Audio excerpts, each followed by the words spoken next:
Carissime amiche e carissimi amici, buongiorno.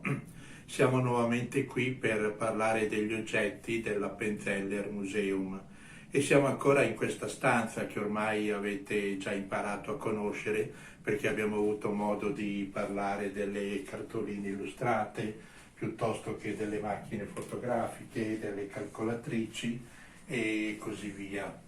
Oggi però parliamo di un argomento abbastanza particolare che è la montagna. La montagna è veramente una cosa meravigliosa perché può essere vissuta da tutti e in modi diversi. Può essere la montagna delle tranquille passeggiate piuttosto che delle escursioni di alta quota.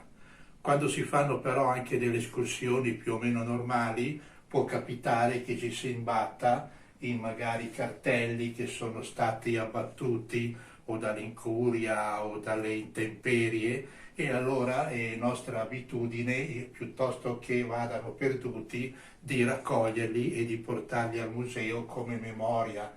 E abbiamo delle cose molto interessanti. Per esempio questo che sembra un ferro inutile, in realtà era una piccozza e vedete come è stata deformata dal tempo.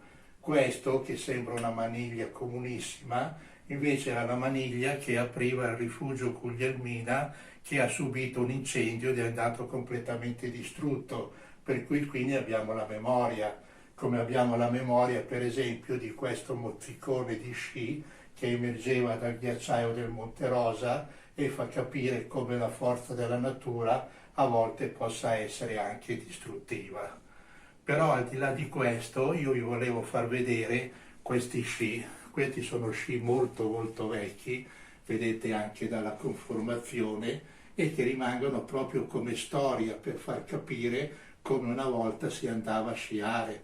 Guardate per esempio questi bastoncini, come sono lunghi, oggi addirittura impensabile di utilizzare attrezzi di questo tipo.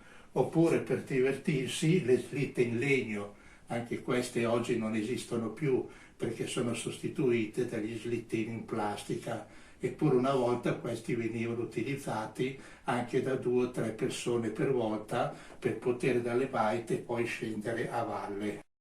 Per camminare sulla neve il problema era di non dover sprofondare. Allora sono stati inventati questi attrezzi che sono chiamate dalle nostre parti ciaspole, nell'Alto Veneto invece nespole, un nome veramente molto curioso, e gli scarponi venivano legati su questa intelaiatura, sembra quasi una racchetta da tennis, in modo che sfruttando la corda e sfruttando questa forma particolare si potesse camminare quasi galleggiando sulla neve. Questi sono degli attrezzi molto vecchi, oramai sono superati sempre dalla famosissima plastica che ormai ha invaso qualunque tipo di attrezzo per andare in montagna.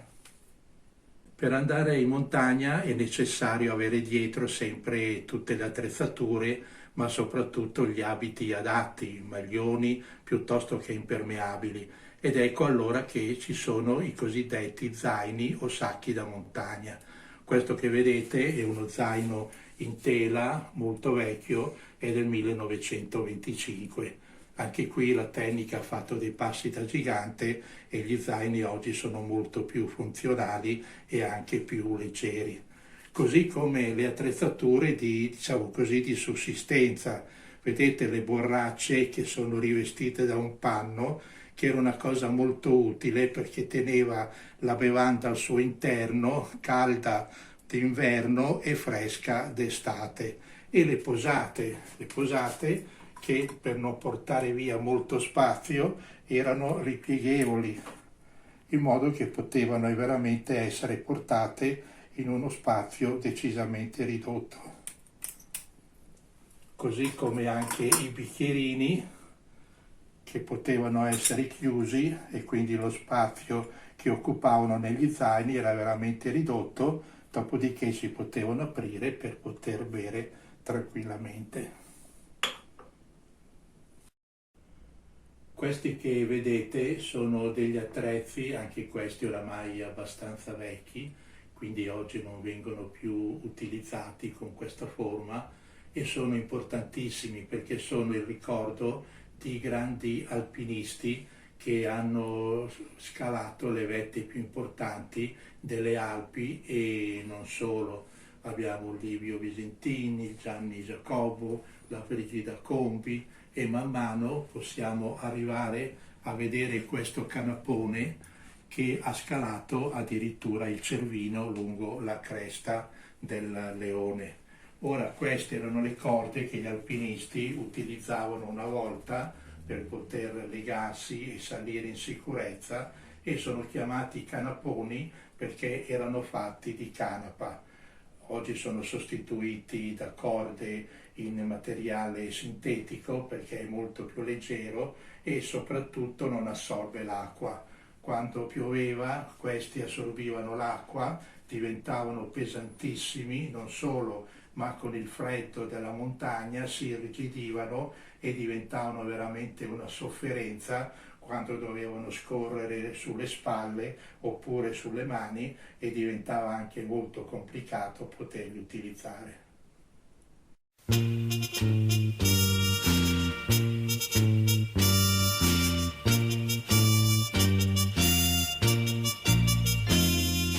Vecchio scarpone, quanto tempo è passato, quante illusioni fai rivivere tu, quante canzoni sul tuo passo cantato, che non scordo più.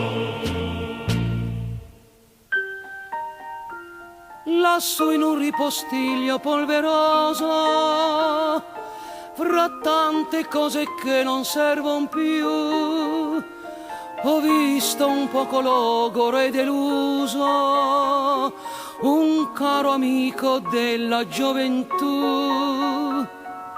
Qualche filo d'erba col fango disseccato tra i chiodi ancor pareva conservar. Era uno scarpone militar. Vecchio scarpone, quanto tempo è passato, quante illusioni fai rivivere tu, quante canzoni sul tuo passo cantato, che non scordo più. Sopra le dune del deserto infinito, lungo le sponde accarezzate dal mar, per giorni e notti insieme a te ho camminato, senza riposar. Lassù tra le bianche cime di nevi eterne immacolate al sol, cogliemmo le stelle alpine per farne dono ad un lontano amor. Vecchio scarpone come un tempo lontano, in mezzo al fango con la pioggia e col sol, forse sapresti, se volesse il destino, camminare ancora. Vecchio scarpone, quanto tempo è passato, quante illusioni fai rivivere tu, quante canzoni sul tuo passo cantato, che non scordo più. Vecchio scarpone, quanto tempo è passato. Bene, carissimi amici, carissime amiche, sempre bello, vero, Vecchio scarpone, una canzone indimenticabile. Avete notato nel filmato una strana scaletta di corda? Bene, adesso ve la illustro meglio. Io volevo far vedere in certe situazioni come in montagna si superano gli ostacoli. Quando per esempio ci sono delle pareti di roccia che sono veramente insuperabili, si usavano perché oggi sono fatti di materiali diversi, anche se però sono sempre utilizzate, le cosiddette scalette. ci metteva un chiodo sulla roccia e quindi questa era proprio una scaletta dove si saliva appoggiando gli scarponi per superare appunto questa parete verticale di roccia. Se invece si deve procedere sul ghiaccio, ecco che allora vengono utilizzati i ramponi. Vedete che sono delle scarpe praticamente dove viene appoggiato lo scarpone, però lo scarpone non appoggia sulla neve, ma sulla neve ci sono questi denti che servono proprio per forare superficialmente il ghiaccio, bloccarsi e quindi permettere di avanzare anche se la parete di ghiaccio è abbastanza ripida. Se viceversa si va in montagna con gli sci e ci sono delle pendenze notevoli, sotto gli sci vengono messe le cosiddette pelli di foca.